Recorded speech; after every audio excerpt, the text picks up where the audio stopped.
আমাদের মন্দিরে পুজো হবে, তাই চাঁদার জন্য এসেছি। কিন্তু তোমাদের দেখে তো মনে হচ্ছে না যে তোমরা কোনো মন্দির থেকে এসেছো। মন্দিরে চাঁদা নিতে আসবো কে ঘন্টা বাজিয়ে? দাও চাঁদা। এ কি 50 টাকা দিচ্ছেন কেন? অন্তত 500 দিন। যতটুকু ক্ষমতা ততটুকুই তো দেবো। এই নকল সোনার গয়না বানিয়ে লোককে আসল বড় টুপি পরাচ্ছ। 500 টাকা দিলে তবে মন্দিরে ঢুকতে পারবি, না দিলে তোর ঠ্যাং আমরা ভেঙে দেবো। এই বড় এদিকে একটু আয় তো। এই তুই বাইরে বেরো, তোর হাত পা ভেঙে দেবো। যা গেলাবো হাসপাতালে ভর্তি থাকবে। হ্যাঁ হ্যাঁ, তুই বাড়ি থেকে একবার বেরো না, তারপর আমরা দেখে নিচ্ছি। বেরিয়ে দেখ। হ্যাঁ হ্যাঁ, একবার বেরো। আয়না বেরিয়ে দেখ। একবার চল চল চল। বেরিয়ে দেখ। ও বাড়ি থেকে বেরো না, হ্যাঁ, তারপর আয়। দেখছি আমি। কারা এরা? উল্টোপাল্টা কথা বলে গেল। দাদা কি হয়েছে? বাবাকে কিছু লোক উল্টোপাল্টা কথা বলে গেল। কারা এসেছিল? মন্দির থেকে এসেছিল। ওই যে ওরা দাদা। তাড়াতাড়ি দে, টাকা দে, দেরি করিস না, চাঁদা দে, এখনই দে।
চাঁদা নেওয়ার নাম করে গুন্ডামি করা। আর করবি বল, যা গিয়ে ক্ষমা চা। যা। আমাদের ভুল হয়ে গেছে। এক্ষুনি ক্ষমা চা। যা। আমার বাবার অপমান সহ্য এই করবো শোন, না। তুই কোনোদিন শোধরাবি না নাকি? তুই কবে সব ছাড়বি? শোনো, চাঁদার একটু নামে ওরা শান্ত হও। গুন্ডামি করতে এখানে এসেছিল, আর এই গুন্ডা ওদের ওপর গুন্ডামি তুমি করলো। চিৎকার করছো কেন? এইরকম কাণ্ড কোনো ভদ্রলোকের ছেলে করে?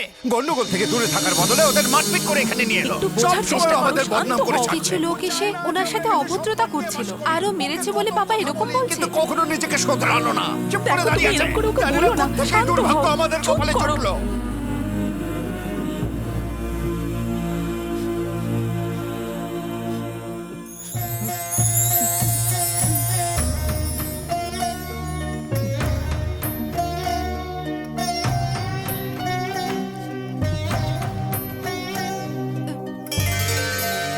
দিদি, ভালো মাছ আছে, আপনিও নিতে পারেন।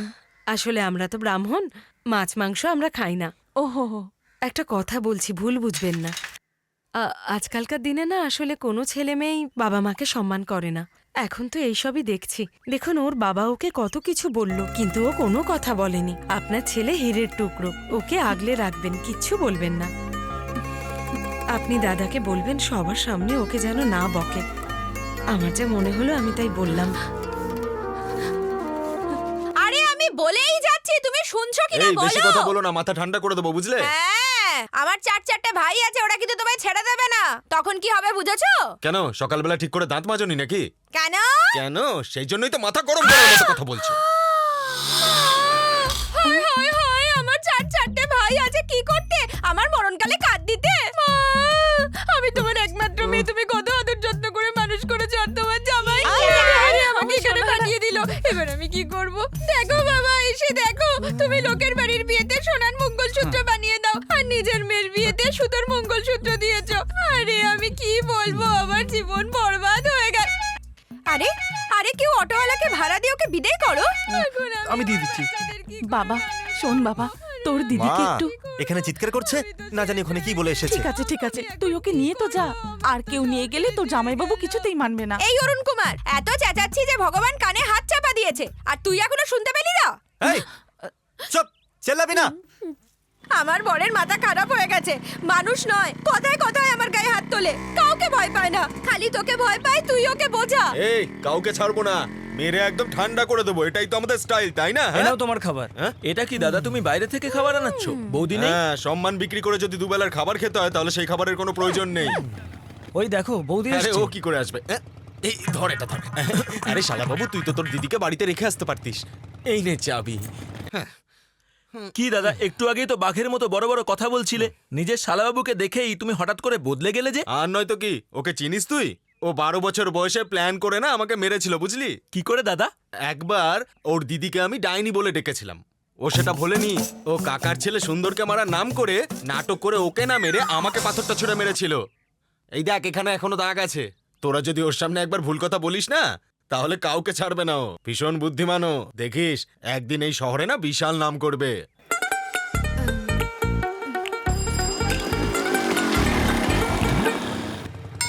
এখানে কি করছে?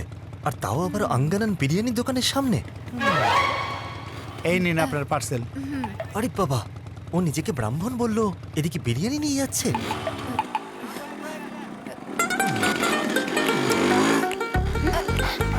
আরে যা যা, পালা এখান থেকে, যা বলছি।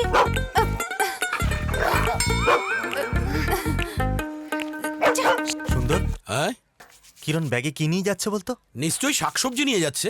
ওই, শাকসবজি দেখে কুকুর পেছনে চলে, মাছ মাংস দেখে চলে। আরে ওরা হলো বিশুদ্ধ ব্রাহ্মণ। এই বৈশালী, কি হয়েছে? রসমালাই এনেছি, তুই জলের বোতল নিয়ে উপরে আয়। শুনলি তো, রসমালাই আরে এনেছে। তুই মূর্খ নাকি? অঙ্গনা বিরিয়ানিতে রসমালাই পাওয়া যায় নাকি? হ্যাঁ, হ্যাঁ। তাই নাকি? এটা লেগ পিস পেয়েছি। অগরবার রুই গেছিল, এবার আমি খাবো। চেঁচাস না, একবার যদি মা দেখে ফেলে না তাহলে ঠ্যাং ভেঙে দেবে। তুই চুপচাপ খা। একটা একটা করে চিকেনের লেগ পিস খেয়েই যাচ্ছে। আমার কথা তো বিশ্বাস হয়নি। হায় ভগবান। দেখুন, এটা আমাদের বাড়ি, আপনি উপরে এসেছেন কেন? এই! আমি চিৎকার হ্যাঁ করব। চাচা, তোমার মাও আসবে, উনিও এসে চিকেন বিরিয়ানি দেখবেন। আরে বাবারে, লেগ পিস কি করে খাচ্ছ তুমি? এই চিকেন বিরিয়ানিকে রসমালাই বলে? আরে ভাই, তুমি মানুষকে তন্দুর বানাতে পারো, দুধের ঘোলকে বিয়ার বানাতে পারো, তাহলে বিরিয়ানি রসমালাই হতে পারে না? তোকেই বলছি। হ্যাঁ, চল হাট। এই চিকেন বিরিয়ানি কবে থেকে চলছে? যখন আমি 12 পড়তাম তখন আমার এক বন্ধু চিকেনকে পনির বলে খাইয়ে দিয়েছিল, তখন বেশ ভালোই লেগেছিল, তাই কন্টিনিউ করছি। কথায় কথায় তুমি ফ্ল্যাশব্যাকে যাও কেন? একটা দিনে 2 প্যাকেট, একটা প্যাকেট 40 টাকার, তাহলে এক মাসে 2400 হলো। 4500 রোজগার করা লোক তোমাকে বিয়ে করলে কি করে সংসার চালাবে? এটা তো যে ওকে বিয়ে করবে সে ভাববে। এ কেন এত ভাবছে?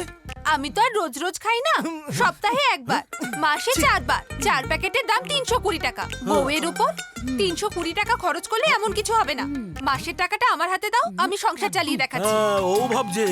শুধু তাই নয়, শনিবার যাতে না খেতে হয় তাই উপোস থাকি। শনিবারে উপোস করো আর রবিবারে পেট ভরে ভরে খাও, এতে তো শরীর। কি হচ্ছে কি এসব? এমন ভাবে কথা বলছিস যেন তোরা দুজন স্বামী স্ত্রী। এই খাবার সময় তোমরা এখানে এত কথা সেটাই বলছো তো। কেন? যাও এখান ভালো থেকে। হয়েছে যে হাতি উঠে পড়েছে।